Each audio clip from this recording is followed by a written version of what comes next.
Agora, pessoal, olha como trouxemos ontem mesmo aqui no nosso Morning Show, policiais de todo o Brasil, meu caro professor William Borghetti, estão se infiltrando e monitorando comunidades online para combater a violência digital contra menores, que é uma praga que, se você do outro lado está se deparando com esse caso agora, ou essa situação agora, porque já está mais profundo e muito mais preocupante do que qualquer um de nós imaginávamos. Até porque as denúncias contra conteúdo criminoso ali boiando e sendo disseminado ali pelo Discord, uma baita plataforma de gamers, né, aumentaram 272, inaceitáveis 272% no primeiro trimestre desse ano de 2025.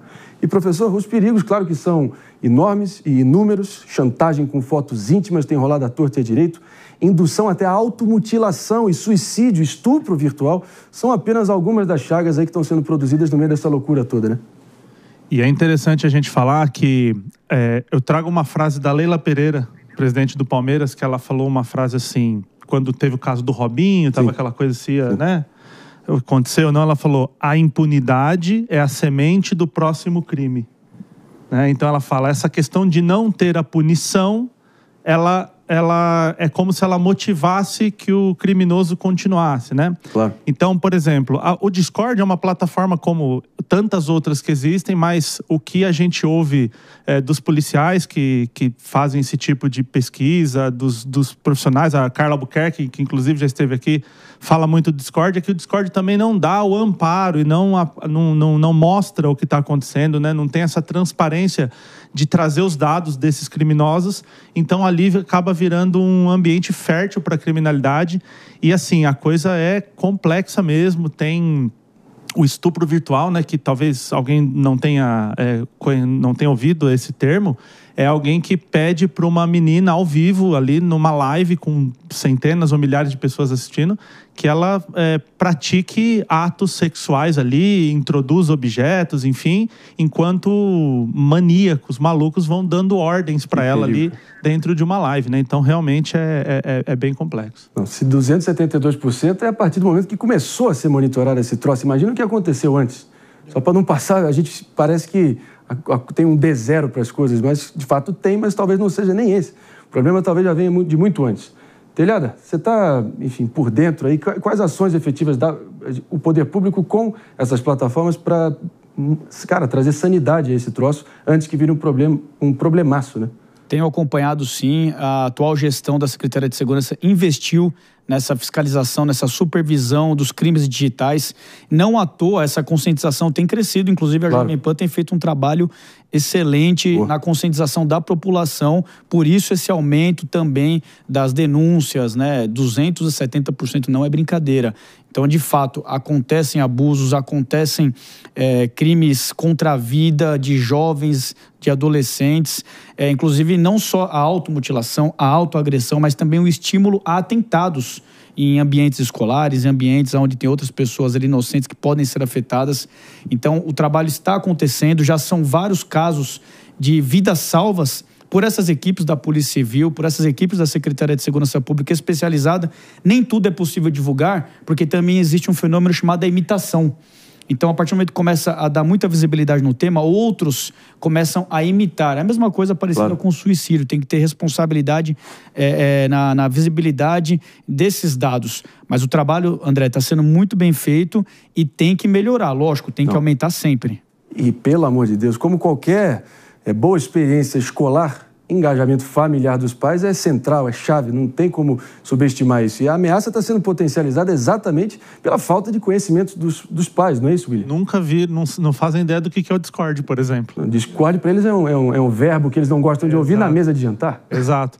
E é interessante isso que o Telhada está trazendo, porque é o seguinte, a gente fica sabendo do fato quando acontece. Por exemplo, o atentado ou o crime quando acontece. Mas também tem um monte de crimes que estão sendo coibidos pela polícia que eles não acontecem. Né? Então, também é interessante de mostrar que se não tivesse também um trabalho muito, muito sério acontecendo nessas plataformas, esse número estaria ainda maior. Mas acho que você disse tudo. O pai hoje que está nos assistindo assim, procure saber o que é o Discord. O Discord é uma plataforma que inicialmente ela foi feita para que os gamers, né, os jogadores ali que jogam em grupo, se conectassem e fossem conversando durante os jogos, mas perceberam a brecha ali, viram que não tinha muito suporte ali, ninguém monitorando, e aí foi escalando para a criminalidade. E para muitos introvertidos, a gente falou da crise da solidão, claro que esse mundo gamer também, que é uma baita indústria bilionária, gera também o senso de camaradagem que a gente falou que o Legendários também pode gerar. Não é para, pelo amor de Deus, né? Não é para generalizar e satanizar essa indústria que também dá, inclusive, muita grana e um caminho de oportunidades para as pessoas, enfim, se criarem e também terem as perspectivas pessoais delas realizadas. Do cinema, a indústria dos jogos. Muito maior do que a indústria do cinema hoje em dia. Mano, agregando aqui a discussão, fica à vontade. Eu queria trazer uma pergunta para o William, porque quando a gente fala de estupro virtual, a gente está falando de um crime que é baseado na manipulação psicológica da vítima. E essas vítimas, geralmente, crianças e adolescentes. Que sinais os pais podem tentar observar nos seus filhos e nas suas filhas de vulnerabilidade para uma possível ocorrência de um crime como esse? O que os pais devem observar?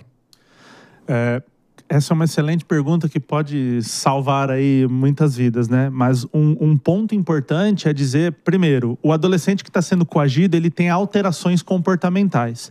Mas a gente só consegue perceber a alteração comportamental se a gente acompanha. Então ele começa a ficar mais retraído, mais assustado.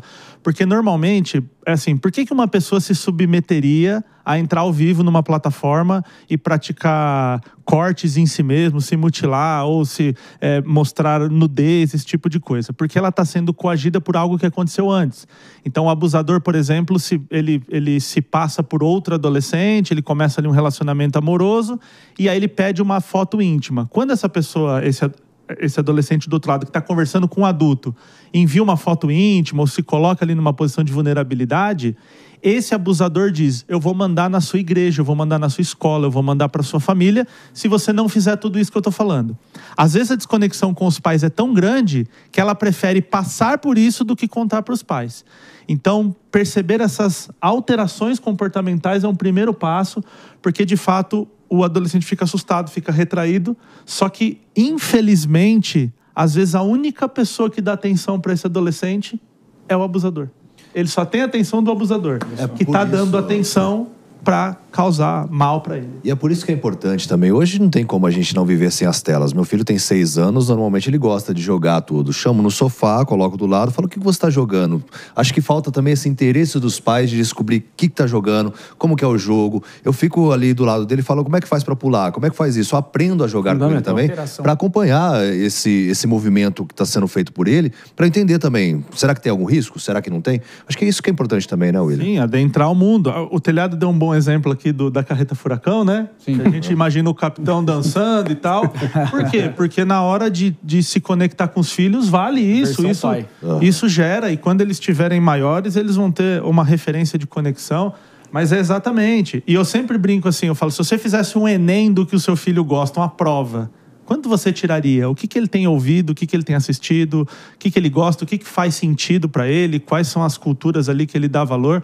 Então, de fato, tá dentro, tá conectado, tá sabendo com quem que fala, porque infelizmente são adultos se passando por crianças. Essa questão que você falou sobre de muitas vezes não ter a atenção dos pais, houve até uma mudança na atividade jornalística, inclusive parabéns a todos os jornalistas de forma atrasada, porque foi ontem, né, mano?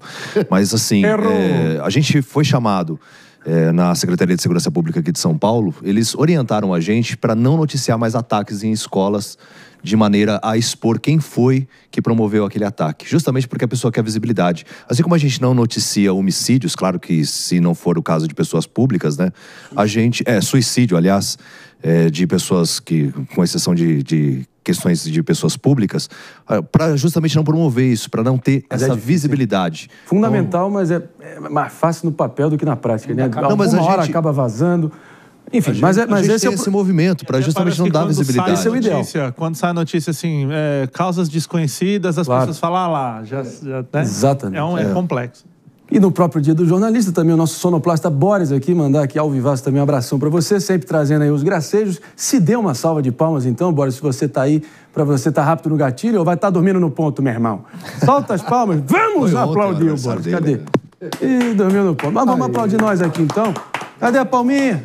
Cadê a palminha? Cadê a palminha, Arnaldo? Mas vamos voltando aqui, que o papo é sério e urgente, né, pessoal? Deixando aqui, Telhada, um pouquinho da tua experiência como pai, um pouquinho dos rituais que você segue. O que você acha que, apesar da tua rotina frenética, que você não abre mão de jeito nenhum? Eu sou um cara que eu tive um pai muito presente, apesar de trabalhar muito. Meu pai, o Coronel Telhada, trabalhava na polícia e trabalhava nos bicos, como a maioria dos policiais militares de São Paulo e no Brasil. Mas sempre nos momentos assim que ele tinha oportunidade, a gente saía junto para andar de moto ou para andar de carro. Eu ia trabalhar com ele muitas vezes. Vamos passar num serviço tal, vamos fazer tal coisa. Faz em atividade, faz juntos. E eu procuro fazer isso também com os meus filhos. Os momentos que eu tenho de brecha, de oportunidade, eu sento junto, faço lição junto, saio. Qualquer atividade, que seja buscar pão na padaria, vamos conversando. E acredito que esse é o caminho, né? Outra coisa, William, nós temos hoje um seriado também que está explorando esse assunto. Eu acho que tem muita gente assistindo. Com adolescência? Isso. A gente falou bastante. Falamos bastante, bacana, né? Falamos bastante, mas... Tá sendo bacana. Mas tá, enfim, já é um daqueles que a gente não vai esquecer por um bom tempo. Ótimo. Né? Pautando o debate por um bom tempo, a verdade é essa. No momento a gente vai se despedindo, só para quem está nos ouvindo, pessoal, pela Rede Jovem Pan de Rádio Morning Show. Fica por aqui. Até amanhã. E ainda aqui temos um espaço para a gente seguir. Professor William Borghetti, o neurocomunicador do Brasil. Faço questão de cada vez mais reforçar esse apelido mais do que merecido. Conta para a gente, então, aquele recado final, considerações finais, candidato. Muito bom, muito bom. Eu tive um pai muito presente, assim como o exemplo que o Telhada falou, e é muito importante a gente ressaltar. Você, né, eu vejo sempre lá postagens com o seu pai que fez aniversário recentemente, verdade, né? Verdade. Nós somos homens feitos e a gente fala disso, a importância que isso tem na nossa vida.